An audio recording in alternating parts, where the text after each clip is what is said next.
같이 일어서셔서 찬양하라 드리려고 드리겠습니다.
묵상기도드리심으로 사순절 다섯째 주일 예배를 하나님께 드립니다.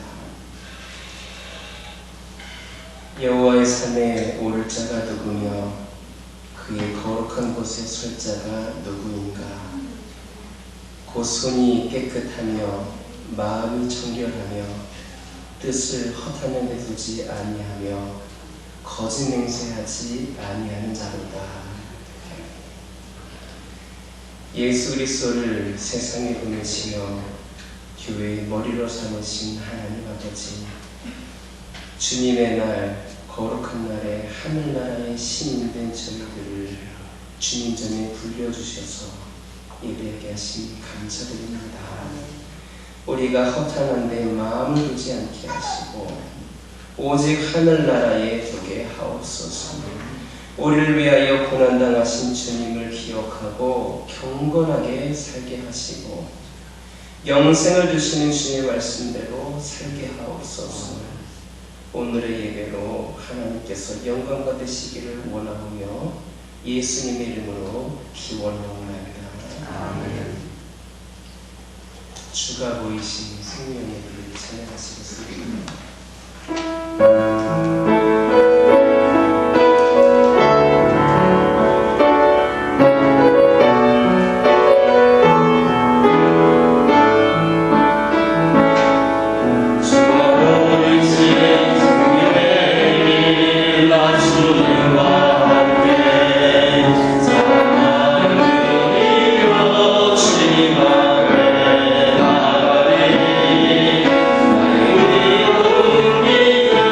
주님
성시기로 128번입니다.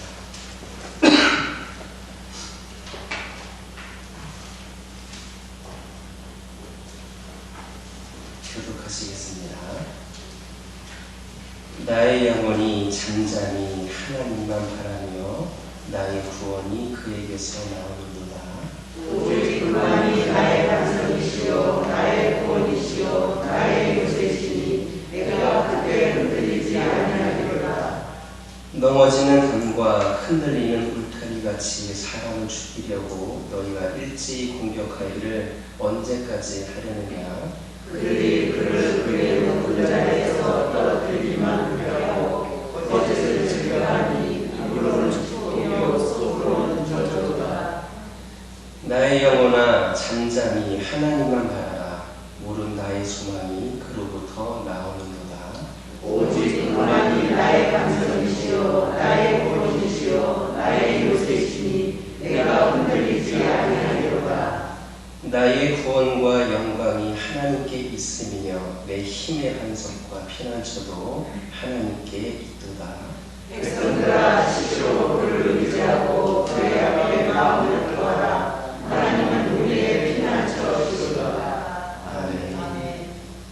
지난 한 주간의 삶을 돌아보면서 참는 기도를 하나님께 드립니다.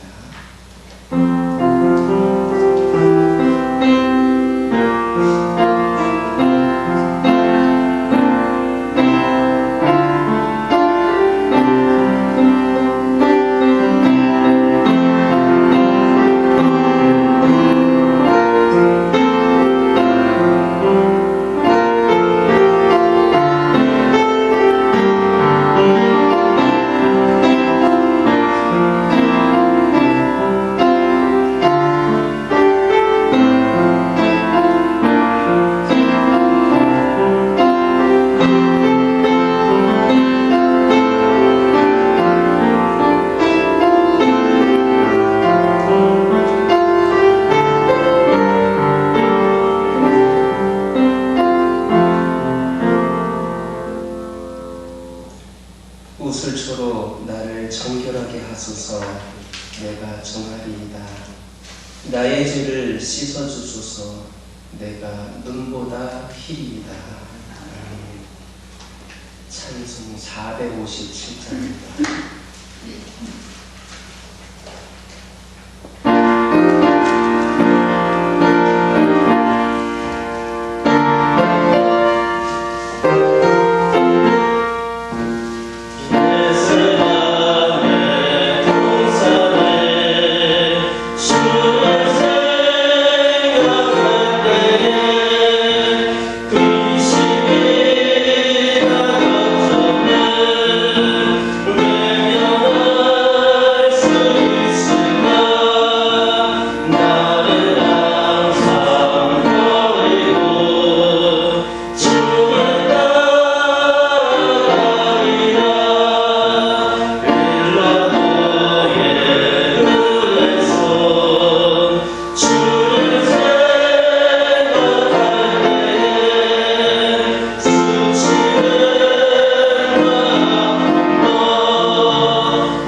하나님 우리 아버지여, 사순절 다섯째 주일을 맞이하여 우리 주님 걸어가신 십자가의 길을 묵상하며 한 걸음씩 나아가게 하시니 감사합니다.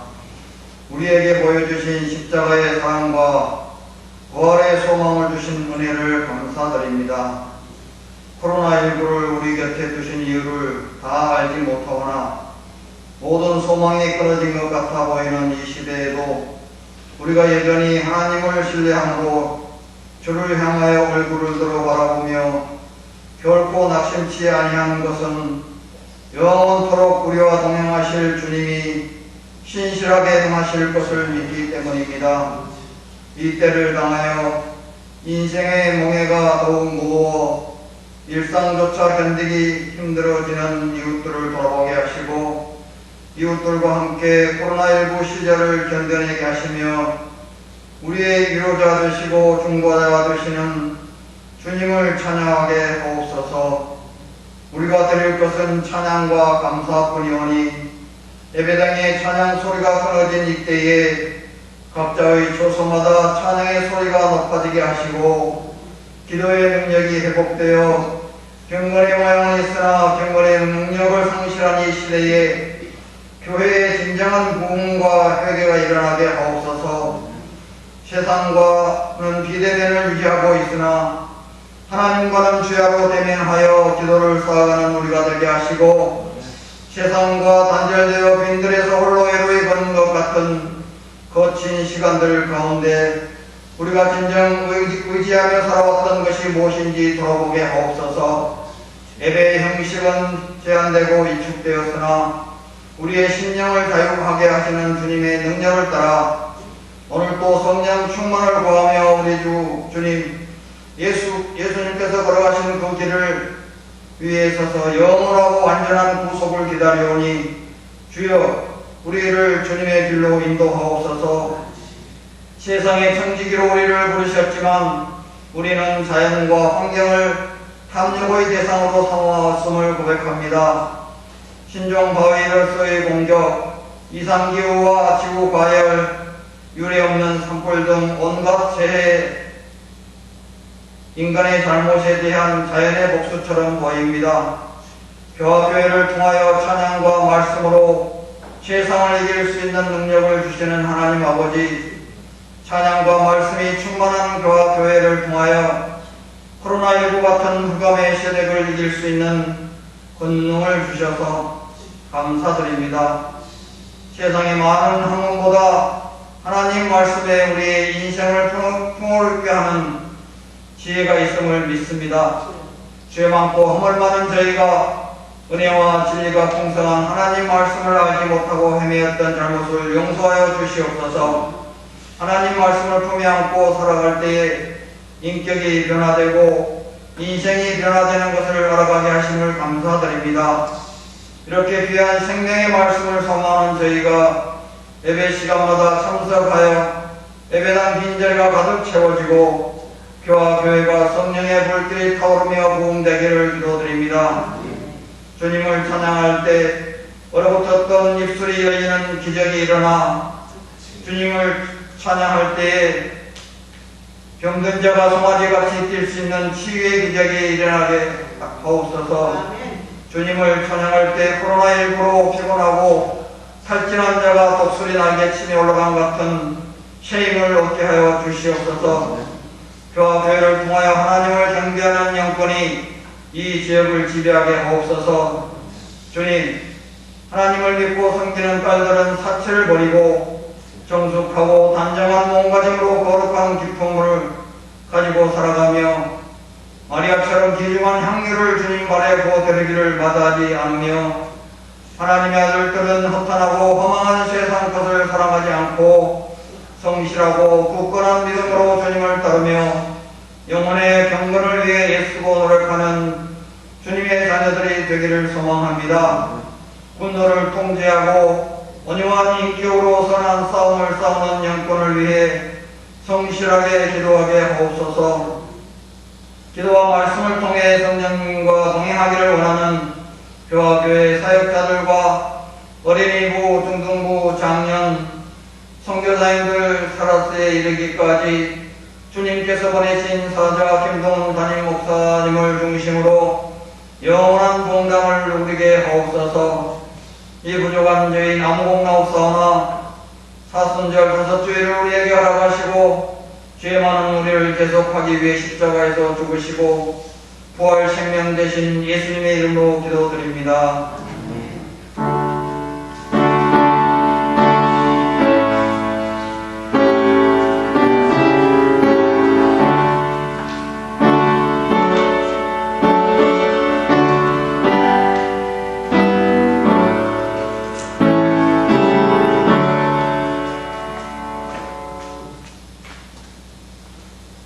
하나님께서 오늘 우리에게 주신 말씀은 요한복음 13장 1절에서 2절입니다.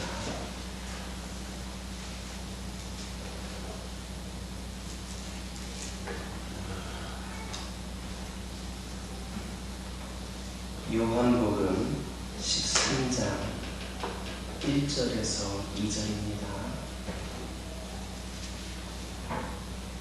같이 한 목소리로 읽겠습니다.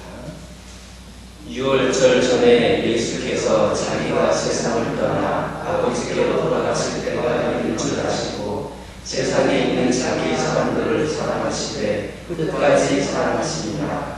마귀가 벌써 시몬의 아들 다른 유다의 마음에 예수를 팔려는 생각을 넣었더라. 찬송 259장입니다.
하나님께서는 여러분과 함께하기를 원하십니다.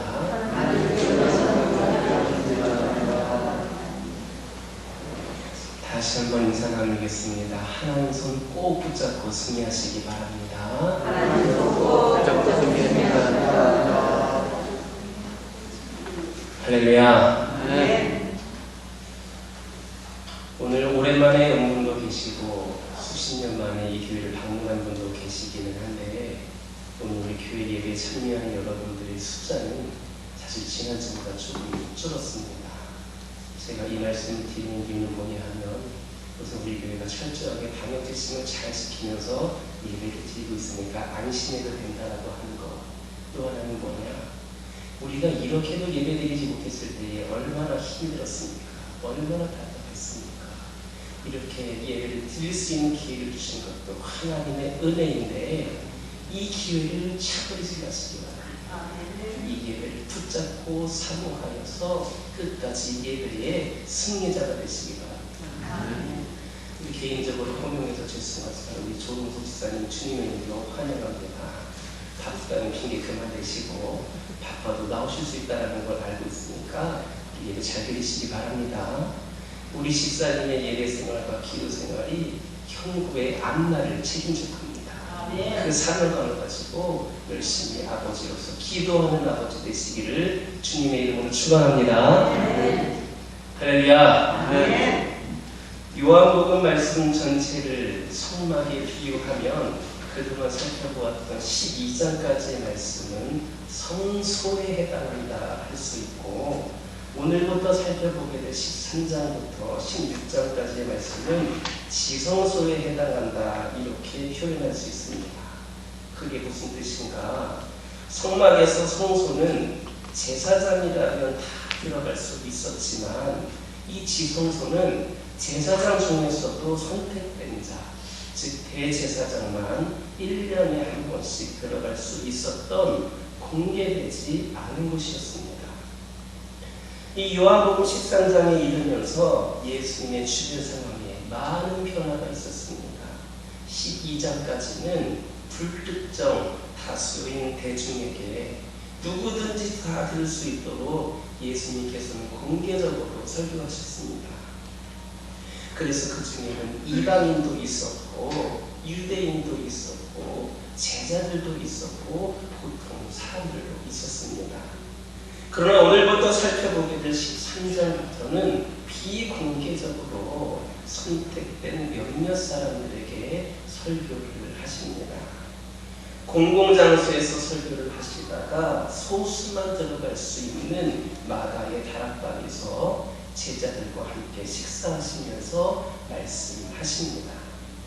그런데 예수님께서 그 12제자를 마가의 다락방으로 초청하고 음식을 나누면서 가장 먼저 하신 일은 음식을 먹는 일이 아니라 제자들의 발을 씻겨주시는 것이었습니다. 이렇게 제자들의 발을 씻겨주는 것, 말씀보다 행동이 중요하다라는 것을 말씀해 주고 있습니다. 그리고 예수님께서는 성만찬을 행하셨습니다. 이 성찬은 십자가에서의 죽음을 의미합니다. 제자들의 발 씻김, 즉 성경과 성만찬, 이것이 바로 예수님께서 우리에게 주신 핵심적인 교훈입니다. 오늘 본문의 상황을 보면 이제 모든 사람들이 예수님의 곁을 떠나갔습니다. 예수님을 집요하게 괴롭히던 사람들, 예수님을 체포하고자 했던 순교 지도자들, 사회적으로 높은 위치에 있던 사람들 모두가 다 떠나갔습니다. 그때 예수님께서는 12제자를 불러놓고 비밀스럽게 말씀하십니다. 오늘 보면 1절에 있는 말씀 함께 읽겠습니다. 6월절 전에 예수께서 자기가 세상을 떠나 아버지께로 돌아가실 때가 이른 줄 아시고 세상에 있는 자기 사람들을 사랑하시되 끝까지 사랑하십니다. 우리 이 말씀에서 세 가지를 알 수가 있습니다. 첫째, 예수님은 6월절 전에 자신이 세상을 떠난다라고 하는 사실을 알고 계셨다는 겁니다. 이 6월절이 오기 전에 당신께서 세상을 떠나신다는 것을 이미 알고 계셨습니다.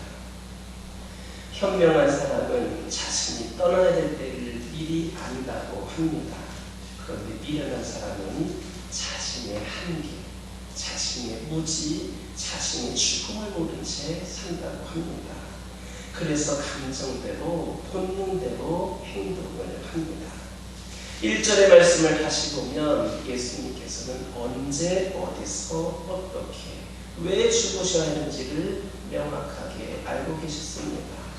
그분이 십자가에 처형당하시기 일주일 전의 상황이 바로 이 상황입니다. 어느 해에 어느 교회에 12월 25일에 성탄절에 큰 경사가 있었습니다. 성탄절을 맞이하면서 당시 99세가 되었던 할아버지께서 세례를 받으신 겁니다. 그분은 그 99년의 그 평생 동안 교회를 다니시지를 않았습니다. 그러나 이 세례를 받기 4개월 전에 예수님에 관한 이야기와 이 교회를 소개받은 후에 하나님을 믿겠다 이렇게 결정을 하고 세례받기를 원했습니다. 그런데 그의 말을 듣고 그분의 말을 듣고 그 사실을 아무도 믿으려 하지를 않았습니다. 평생을 그렇게 살아왔던 분이 설마 세례까지 받을까 이런 생각을 했습니다. 세례가 받기 전날인 12월 24일에 세례문답이 있었습니다. 이날에 세례문답을 담당했던 목사님은 겉으로 내색하지는 않았지만 굉장히 떨렸다고 합니다. 왜 그랬느냐라고 물었더니 그 할아버지께서 오랜 시간 동안 한 번도 교회를 다니지 않으시고 믿지 않으셨는데 이렇게 세례문답하는 이 마지막 순간 안 믿어 라고 이야기하면 어떻게 할까? 이 연세가 높고 인생의 경험이 그렇게 많으신 이분께 어떻게 설명이 될지 고민이 되었다고 합니다. 그러나 놀랍게도 세례문답은 금방 끝이 났습니다. 그 할아버지는 정확하게 예수님에 대해서 알고 있었고 하나님의 구원을 기다리고 있었습니다. 그 할아버지는 한의사였습니다. 많은 환자를 진찰했던 그 할아버지는 이런 말을 했습니다. 예수 믿는 사람들은 죽을 병에 걸려도 죽음을 두려워하지 않는데 예수 믿지 않는 사람들은 충분히 살 수 있는 병임에도 불구하고 두려워한다. 이런 표현을 했습니다.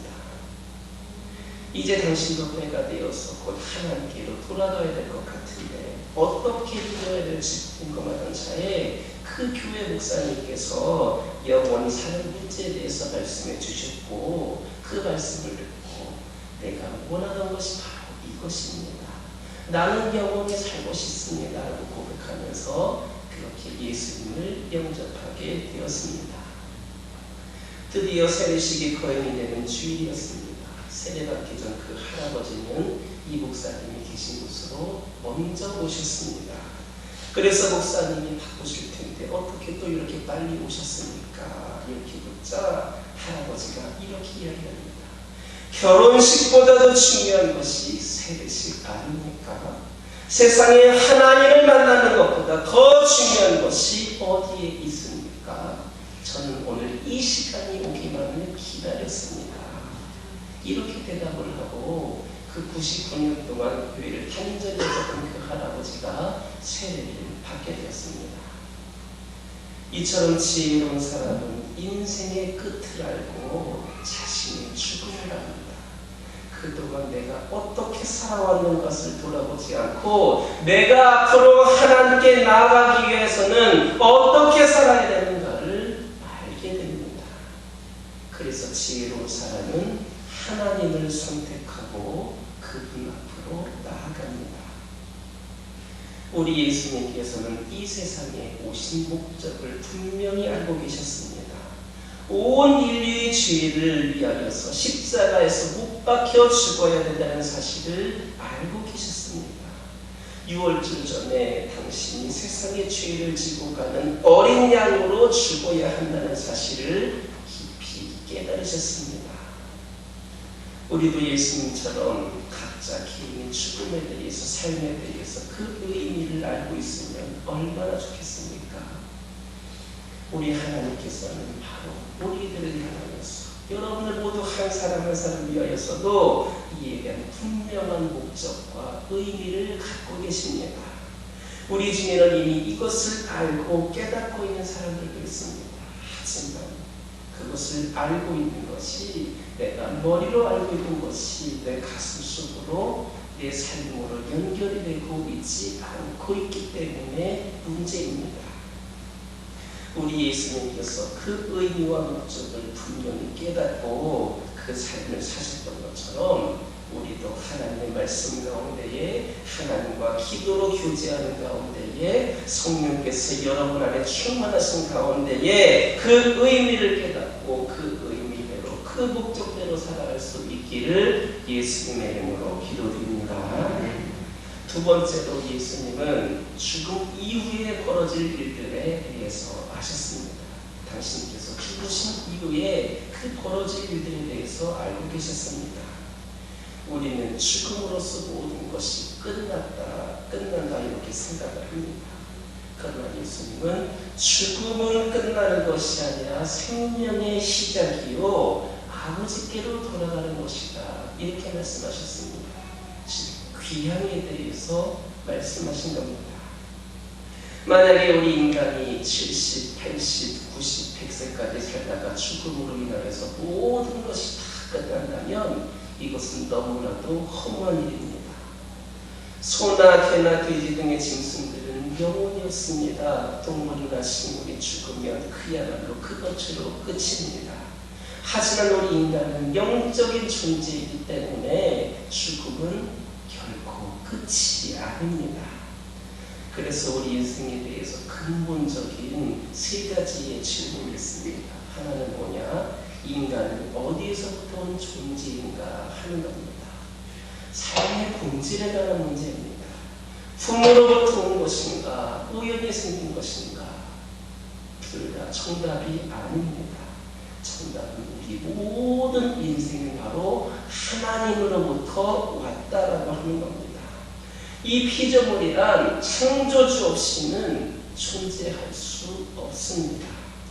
우리 인간은 다른 동물들과 다르게 인격적인 존재요 지적인 존재입니다. 그렇다면 인간을 지으신 그분도 인격적이고 지적인 분이심에 틀림이 없습니다. 그 다음 우리 인간은 무엇을 위해서 살아야 하는가 하는 겁니다. 삶의 의미, 삶의 목적과 관련된 문제입니다. 대부분의 사람은 이 부분에서 길을 잃고 방황을 합니다. 그러나 인간은 목적 없이 사는 존재가 아니고 무의미한 존재도 아닙니다. 인간은 하나님을 위해 살다가 그분께로 가는 분명한 목적과 의미가 있는 존재입니다. 자신을 위해 그 사는 것은 삶의 목적이 될 수 없습니다. 우리를 보내신 분이 하나님이시라면 그 하나님을 위해서 그 목적대로 살아가야 한다는 겁니다. 여러분들이 학교를 다닌다라고 생각해 보시기 바랍니다. 학교를 가는 목적이 있습니다. 뭡니까? 내가 지식을 배우기 위하여서입니다. 학교를 통하여서 나의 그 지식을 넓히고 또 사람들을 만나기 위해서일 수도 있겠습니다. 여러분들은 이 자리에 왜 나왔습니까? 예배를 드린다라고 하는 목적이 있어서 왔습니다. 하나님을 만나겠다라고 하는 그 목적에 의해서 왔습니다. 그래서 우리는 예배를 드려야 하고 이제 우리 모두는 다 하나님을 만나고 돌아가야 합니다. 여러분은 은행을 왜 갑니까? 돈을 찾으러 가든 저축을 하러 가든 대출을 받으러 가든 뭐 다른 뭐 통장을 재발급을 하러 가든 분명히 목적이 있어서 가는 겁니다. 내가 그곳에 가는 목적이 있기 때문에 우리가 그곳에 가는 겁니다. 마찬가지로 하나님께서 우리를 이 세상에 보내신 데에는 목적이 있습니다. 보내신 분의 목적대로 살아가야 되는 존재가 바로 우리들입니다. 마지막으로 인간은 죽으면 어디로 가는 존재인가 하는 겁니다. 인간의 종말에 관한 문제입니다. 우리 사람들은 결국에는 죽게 되어 있습니다. 그런데 죽음은 모든 것의 끝입니까? 아닙니다. 죽음 이후에는 영원한 삶이 기다리고 있습니다. 우리 인간이 하나님께로 돌아가는 겁니다. 이 사실에 대해서 예수님께서는 정확하게 알고 계셨습니다. 예수님은 하나님의 아들로서 세상에 오셨고 이 인류를 위하여서 십자가를 져야 된다라고 하는 사실을 아셨고 죽음 이후에 사망의 권세를 이기고 부활해서 하나님께 돌아가는 사실을 분명히 알고 계셨습니다. 우리의 삶도 마찬가지입니다. 우리는 하나님으로부터 와서 하나님을 위해 살다가 하나님께로 돌아간다는 사실을 잘 이해해야 합니다. 처음에 하나님이 사람을 설계하실 때에는 죽거나 병들게 하지 않으셨습니다. 하나님처럼 완전한 존재로 만드셨습니다. 그런데 우리 인간들은 하나님처럼 영생하는 존재로 그렇게 죽음이 없는 존재였으나 사람이 죄를 짓는 바람에 인류가 죄를 짓는 바람에 죽음과 질병과 어둠이 찾아오게 된 겁니다. 그래서 하나님은 자신의 아들이신 독생자 예수 그리스도를 세상에 보내셔서 인간의 죽음과 질병과 좌절과 절망을 지고 십자가에 못 박혀 죽게 하셨습니다. 예수님이 이 세상에 오신 목적입니다. 그로 인하여서 누구든지 예수 그리스도의 십자가 그 죽음을 믿으면 본래의 존재로 돌아가게 되고 영생하는 존재로 회복시켜 주시는 겁니다. 그래서 우리는 항상 예수 그리스도를 믿어야 하고 지금 이 시간에 지금 바로 믿으라고 미루지 말고 믿으라고 권고하는 겁니다. 이것만이 우리가 우리가 저지른 죄와 그 절망 그리고 질병과 죽음에서 회복이 되는 하나님의 방법임을 다시 한번 기억하는 우리 모두가 되기를 예수님의 이름으로 기도드립니다. 오늘 본문 1절에서 첫째로는 예수님께서는 6월절 전에 자신이 세상을 떠난다는 사실을 알고 계셨다는 것. 또 둘째로는 예수님은 죽음 위에 벌어질 일들에 대해서 이미 알고 계셨다라고 하는 것을 알 수 있다. 이렇게 말씀드렸습니다. 이에 이어서 세 번째는 뭐냐? 예수님의 선택은 무조건적이고 그분의 사랑은 영원하시다라고 하는 것을 알 수가 있습니다. 본문을 보면 세상에 있는 자기 사람들을 사랑하시되 끝까지 사랑하시느니라라는 그런 말씀이 있습니다. 요한복음 12장까지 예수님은 불특정 다수에게 설교를 하셨습니다. 그러나 오늘 본문인 13장 1절에서는 세상의 많은 사람들 중에서 예수님께서 택하신 그 소수의 사람들을 끝까지 사랑하신다. 이렇게 말씀을 하십니다. 하나님은 수많은 모래알 중에 하나이거나 수많은 별들 중에 하나라고 하는 식으로 우리를 사랑하시는 것이 아닙니다. 우리는 하나님께서 우리를 선택하셨습니다. 만약에 어떤 남자가 나는 세상의 모든 여자들을 다 사랑한다라고 말한다면 그는 박애주의자일 수도 있고 남봉꾼일 수도 있습니다. 모든 여자를 다 사랑한다는 말에 감동받을 수 있는 사람은 없습니다. 그러나 어떤 사람이 나는 한 여자를 사랑합니다. 그 여자를 위하여서 내 인생을 바칠 각오가 되어 있고 그녀를 위해서 내 생명을 걸겠습니다. 나는 그녀를 위해서 내 직장도 내 주국도 다 버릴 수 있습니다. 이렇게 말한다면 그 당사자인 그녀는 얼마나 감동이 되겠습니까? 예수님께서는 아무런 조건이 없이 무한히 우리를 바로 여러분들을 사랑하십니다. 그러나 세상의 사랑에는 조건이 있습니다. 똑똑한 사람, 잘난 사람, 명예가 있는 사람, 돈이 있는 사람, 권력 있는 사람을 사랑합니다. 나에게 이익을 가져다 주어야 사랑한다. 이렇게 이야기를 합니다.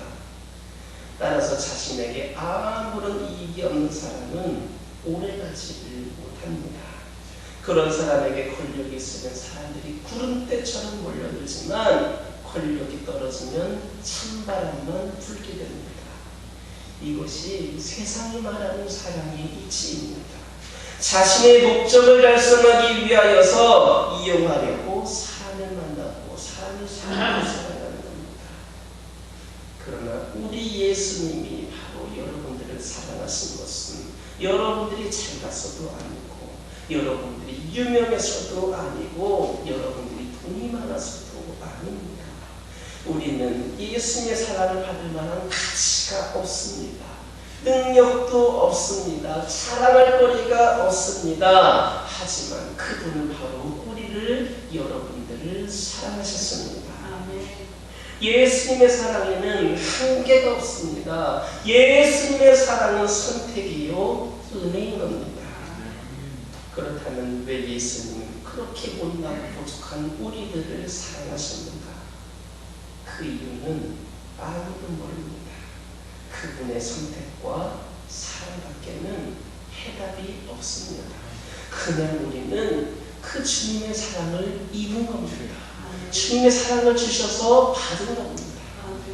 인간은 사랑할 때 한계를 그어놓습니다. 그래서 나중에 상황이 바뀌면 사랑하지 않게 됩니다.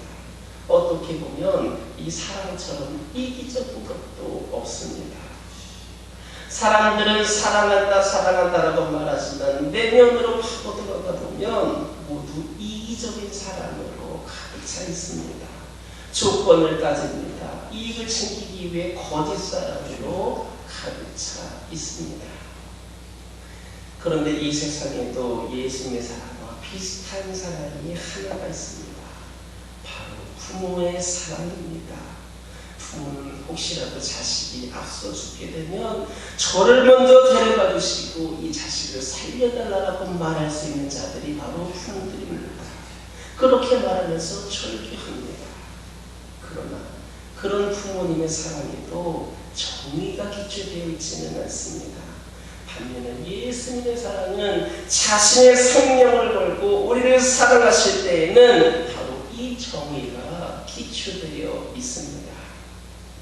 그렇다면 이 예수님의 사랑은 과거로 끝난 것인가? 세상에 있는 자기 사람들을 사랑하신 것은 과거의 이야기인가? 그 당시에 여기 모여있던 예수님의 제자들에게만 하신 말씀인가? 절대로 그렇지를 않습니다. 예수님의 사랑은 과거의 사랑으로 지금도 우리를 사랑하십니다. 과거에 머물러 있는 사랑이 아니라 과거에서부터 지금까지 우리에게까지 이어서 사랑을 하고 계십니다. 모든 사람이 죽고 난 미래에도 그 사랑을 포기하지 않는 분이 바로 우리 주님이십니다. 오늘 보면 1절에 있는 말씀 다시 한번 읽겠습니다. 6월절 전에 예수께서 자기가 세상을 떠나 아버지께로 돌아가실 때가 이른 줄 아시고 세상에 있는 자기 사람들을 사랑하시되 끝까지 사랑하십니다. 여기에서 주목해 볼 표현이 있습니다. 끝까지 사랑하십니다. 끝까지 사랑하십니다. 이 말씀은 과거, 현재, 미래에도 변함없이 사랑하신다, 사랑하시겠다라는 뜻입니다. 또 하나님의 사랑은 어느 한순간에 그 뜨거운 열정이 아니라는 뜻입니다. 우리는 사랑에 대해서 이야기할 때에 아마 여러분들이 생각이 나는 영화라든지 드라마들이 있을 겁니다. 여러분들은 사랑에 대한 것을 봤을 때에 어떤 것을 보셨습니까? 우리 선원님 과장님들 데이트하실 때에 어떤 영화를 본 적 있으십니까? 그 당시엔 극장이어서 잘 못 보셨다면 최근에 뭐 드라마 같은 거 기억나는 거 있으십니까? 많은 사람들이 사랑에 대해서 이야기할 때 로미오와 줄리엣을 이야기하는 경우도 있고 노틀담의 고추를 이야기하는 경우도 있고 또 최근에 와서 뭐 겨울연가를 얘기하는 사람들도 있고 뭐 타이타닉을 얘기하기도 하고 이런저런 사랑에 대해서 그리고 있는 영화나 드라마를 생각하는 경우가 있습니다. 여기에서 환상적이고 그리고 열정적인 그런 사랑을 기억합니다. 나도 저런 사랑을 한번 받아봤으면 하는 생각들 아마 우리 권사님들 한 번쯤은 다 해보셨을 겁니다. 그렇지 않습니까? 김용순 권사님 예전에 우리 순신이 오빠가 이렇게 해줬는데 요즘엔 안 해주는데 언제 또 그런 사랑을 하구나 이런 생각해 본 적 있지 않으십니까? 사랑을 받아본 분들은 또 그 사랑을 받아보고 싶은 그런 생각이 아마도 다들 있으실 겁니다. 그러나 한순간의 열정은 영원한 사랑은 아닙니다. 시간이 가고 세월이 흐르면 모든 것이 변화되고 맙니다.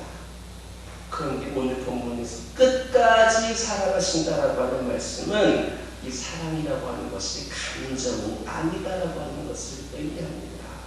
사랑은 그 한순간 어느 순간의 열정이 아니며 하나님의 사랑은 의지적인 사랑이다라는 겁니다. 하나님은 우리를 사랑하시겠다라고 스스로 결정하고 약속하셨습니다. 이 사랑은 절대로 변하지를 않습니다. 과거에도 그리고 지금 현재에도 앞으로 미래에도 변하지 않습니다.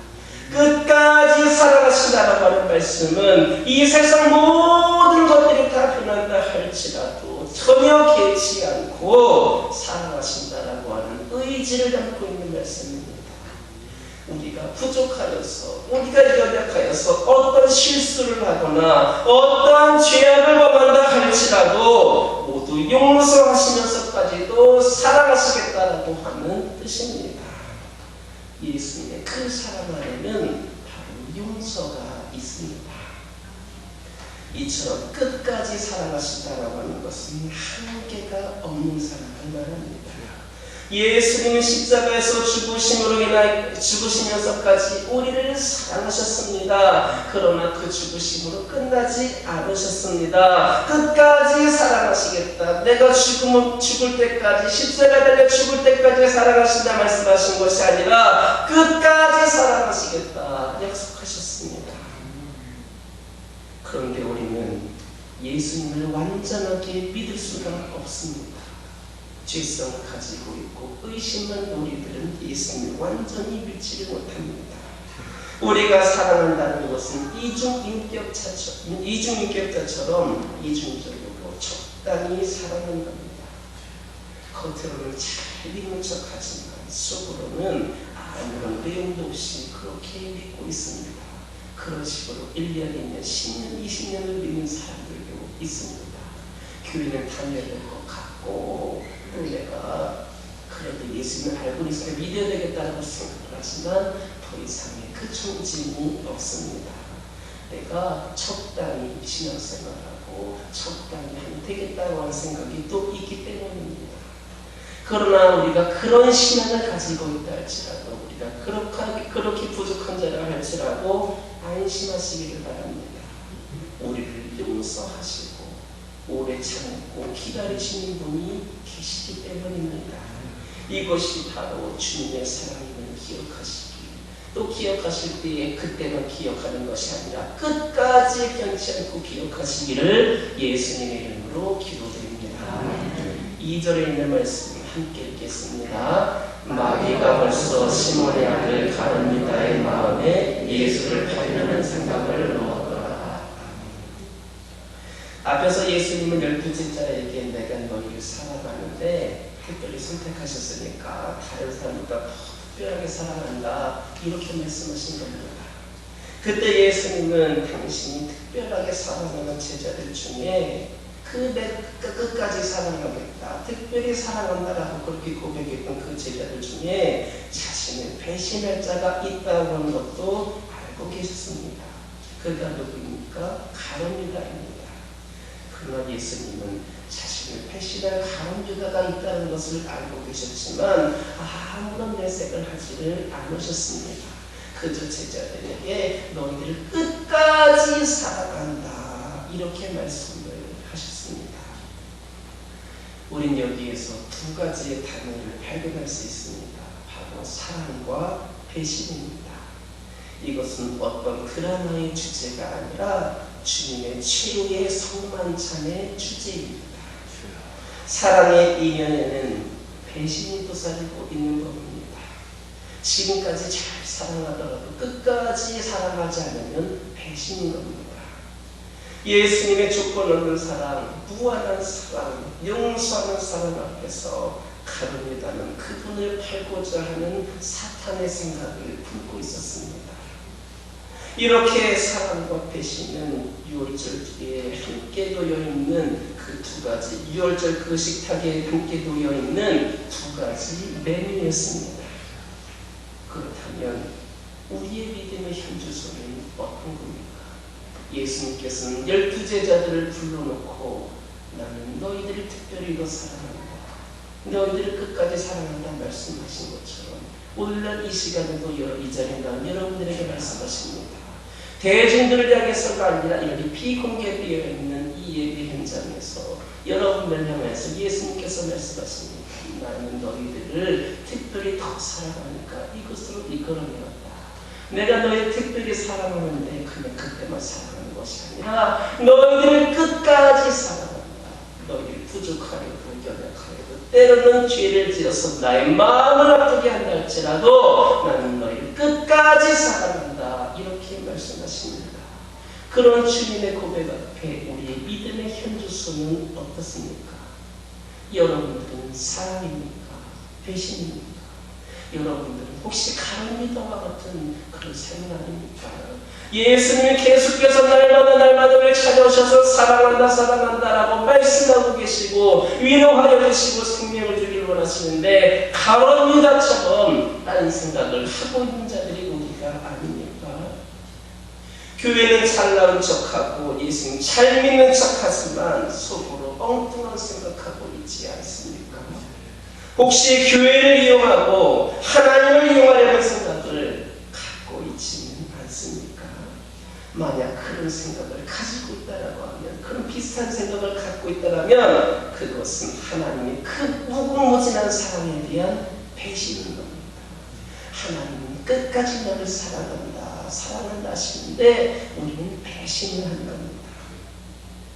저는 이 시간 주님의 이름으로 여러분들에게 권면하기를 원합니다. 주님의 사랑에 배신하지 마시기 바랍니다. 우리 주님이 여러분을 끝까지 사랑하시는 것처럼 어떤 상황에도 어떤 어려움에도 어떤 위기에도 끝까지 배신하지 마시기 바랍니다. 주님은 우리를 향하여서 어떤 상황 속에서도 언제까지나 사랑하시겠다 말씀하셨습니다.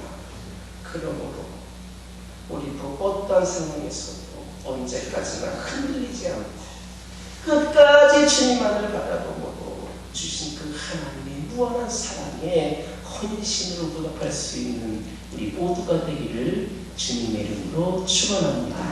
기도하겠습니다. 사랑의 하나님 감사합니다. 저희를 사랑하시는데 끝까지 사랑한다 말씀하셨습니다. 저희들은 주님을 사랑하는 것 같았는데 어느 순간을 보면 또 주님을 사랑하지 않았던 것 같기도 합니다. 또 주님을 사랑하다가도 또 흔들릴 때가 있습니다. 연약한 모습을 보이고 부족한 모습을 보이는 자들이 바로 저희들입니다. 그런 믿음을 가진 자들이 저희들입니다.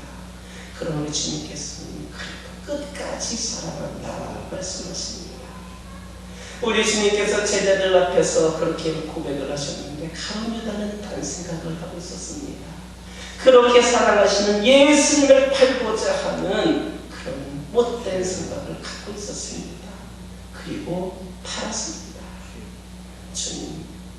주님께서 저희들에게 계속해서 손을 내밀어 주시고 우리를 이끌기를 원하시고 사랑하여 주시는데 저희들도 끝까지 사랑하신다 말씀하셨는데 저희도 주님 끝까지 사랑하고 주님 배신하지 않기를 원합니다. 주님 저희 오직 주님만 붙잡고 승리를 나갈 수 있도록 인도하여 주시옵소서. 예수님의 이름으로 기도드립니다. 294장입니다.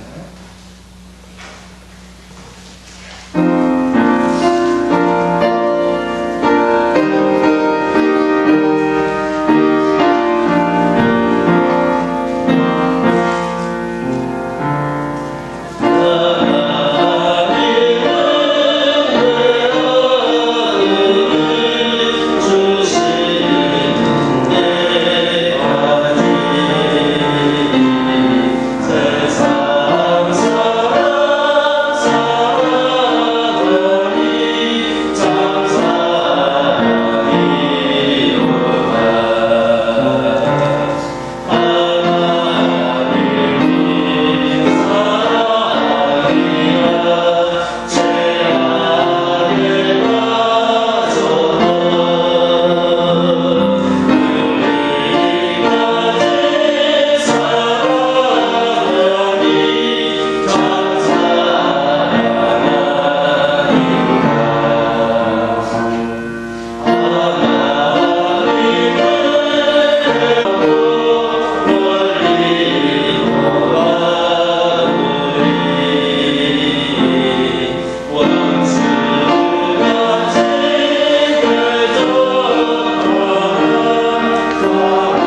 하늘의 소망을 두게 하시고 많거나 적거나 재물을 모아도 하늘의 싹으로 인도하심을 감사드립니다. 오늘도 주님 앞에 헌신하는 마음으로 적은 예물을 드립니다. 드릴 때마다 기쁨으로 드리게 하시고 드리고도 더 드리고 싶은 마음을 주옵소서. 이 헌물에 복을 내려주시고 우리의 믿음의 분량이 자라게 하옵소서. 사랑의 분량이 많아지게 하옵소서. 나눔의 분량이 점점 높아지게 하옵소서. 감사의 분량이 하늘까지 소문나는 믿음을 주옵소서. 각자의 처지와 형편을 따라 11조 예물을 드립니다. 이 마음이 1년 아니 생이 끝나는 날까지 이어질 수 있도록 인도하여 주옵소서.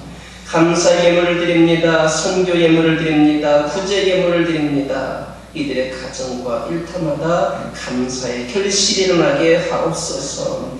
주님께서 일할 수 있는 직장과 일터를 쉬었사오니 정직한 땀을 흘리며 소득과 보람을 얻게 하시고 주님의 영광인 몸된 교회와 하나님의 나라를 우선적으로 생각하는 그런 지출 계획도 세워지게 하옵소서. 교회를 위해 눈물을 흘려 기도하는 분들, 숨어서 남몰래 섬기는 분들, 부족한 종이나 이 교회를 위하여서 마음 조이며 노심초로 사는 분들, 몸과 물질을 마음껏 아낌없이 바치는 분들이 있사오니 이들에게 베푸신 상급이 풍성케 하여 주옵소서. 이 예물로 많은 영혼들이 구원받아 영생을 누리게 하여 주옵소서. 예수님의 이름으로 축복하며 기도드립니다. 교회 소식 전해드리겠습니다. 코로나19로 인하여서 전 교회도 20%의 인원에 하면서 예배를 드리고 있습니다. 또 거리두기와 방역 지침을 잘 지켜서 예배를 드리고 있으니까 여러분들 안심하고 드려주시기를 바랍니다. 사실 우리가 그동안에도 말씀드렸지만 우리가 방역에 있어서 가장 중요한 것은 물론 코로나를 위한 방역도 중요하지만 육적인 방역도 중요하지만 바로 영적인 방역이 더 중요합니다. 여러분들 코로나만 내가 걸릴까 안 걸릴까 이걸 염려하지 마시고 나에게 악한 영이 들어와서 나에게 하나님과의 관계를 멀어지게 하는 것은 아니라고 생각하면서 기도의 방역을 말씀의 방역도 철저하게 하시기 바랍니다. 그래서 여러분들 코로나 오기 이전보다도 더 깊은 믿음으로 하나님께 쓰임받는 우리 모두가 되었으면 좋겠습니다. 사순절 5째 주일입니다. 우리 십자가의 은혜와 사랑을 기억하면서 이 기간보다 거룩하고 경건하게 보내시기를 바랍니다. 우리 인터넷 성전을 통해서 올라오는 사순절 묵상과 또 성경 필사전을 통하여서 더욱더 경건한 그런 절기를 보내시기를 바랍니다. 우리 교회 교제실에 신앙서적 40여 권을 비치하였습니다. 새로 구입한 것은 아니고 저희 교회 이 지역에 얼마 전까지 그 도시 재생을 위한 그 연구가 우리 시에서 주관하여서 동사무소에서 그렇게 하였는데 그 인원 중에 몇 분이 교회들이 있었습니다. 우리 교회 방문하면서 우리 교회를 또 너무나도 좋아하고 섬기는 교회가 있지만 또 우리 교회에서 아주 참 특별한 애정을 갖고 계셨는데 그 중에 한 가정이 원래 미국에서 사는 6월달에 미국으로 돌아간다고 합니다. 자기가 미국에 가면 한국책이 너무 소중하고 갖고 가고 싶지만 우리 여러분들을 생각하면서 정말 그 깨끗한 서적 그리고 그 아주 유익한 그런 서적을 우리에게 헌물해 주셨습니다. 여러분들 교회 교제실에 비치를 하였습니다. 많이 활용하셔서 제가 볼 때도 여러분들에게 도움이 될 만한 그런 책들 많이 있습니다. 여러분들 집에 계실 때에 교회에서 책을 가져가셔서 보셔도 상관이 없습니다. 가져오시기만 하면 됩니다. 그렇게 하시면 좋겠고 또 혹시 여러분들 가정에도 우리 성도들과 나눌 수 있었으면 좋겠다는 것을 가져오시면 우리 신앙성서도 같이 공유하면서 이 코로나 시기에 영적인 성장하는 데 도움이 될 수 있을 것 같습니다. 그래서 이것도 앞으로는 지역사회에 대해서 개방하기를 원하고 아직은 아니지만 앞으로는 좀 코로나가 종식이 되고 나서는 우리 지역사회를 위해서 지금 뭐 중금을 분부 나누고 있지만 이제는 물건을 대여하는 것도 하려고 합니다. 여러분들 특히 주부들은 아시겠지만 우리가 이 그릇은 필요한데 꼭 그 어느 때 가면 손님은 필요할 때가 있을 것 같고 이런 조리기도 필요하지 않은데 꼭 필요한데 사기는 그러고 그런 경우도 있을 수가 있습니다. 여러분 가정 있는 것들도 사용하지 않는 것을 가져오면 우리 지역사회에서도 그것도 무료로 이렇게 대여도 하고 또 앞으로 또 필요한 분들 쓰시고 할 수 있도록 그런 기회까지 좀 넓히려고 합니다. 무료라는 뿐만 아니라 물건을 책도 공유하고 살림살이도 공유하면서 잊어질 때 하나로 좀 공유하면서 나눌 수 있는 그런 그림을 좀 그리고 있습니다. 기부해 주시기를 바랍니다. 방울순교회 뭐 여러분들 참고해 주시고 사랑의 편지 그리고 지역사회 모르는 분야에서도 계속 관심 가져주시기 바랍니다. 남신도 외부행사 주고 참고해 주시기 바랍니다. 우리 다 같이 한번 인사를 나누기 바랍니다. 끝까지 사랑하시기 바랍니다. 다 같이 일어서셔서 주기도를 수행으로 하나님께 영광을 드립니다.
지금은 주의 백성들이 기쁨으로 구원을 노래하게 하시는 예수 그리스도의 은혜와 존귀와 영광을 받으시기에 합당하신 하나님 아버지의 사랑하심과 하나님의 자녀로 살아가기에 부족함이 없도록 역사하시는 성령의 인도하심이 오늘 하나님께 예배를 드리고 끝까지 사랑하신 그 하나님의 은혜를 기억하며 그 사랑을 수많은 영혼들에게 또한 나누며 전할 수 있기를 결단하는 모든 주의 백성들을 위해 이들의 가정과 이들의 일터 위에 이들이 섬기는 교회 위에 이제로부터 영원토록 함께하여 주시옵기를 간절히 축원하옵나이다.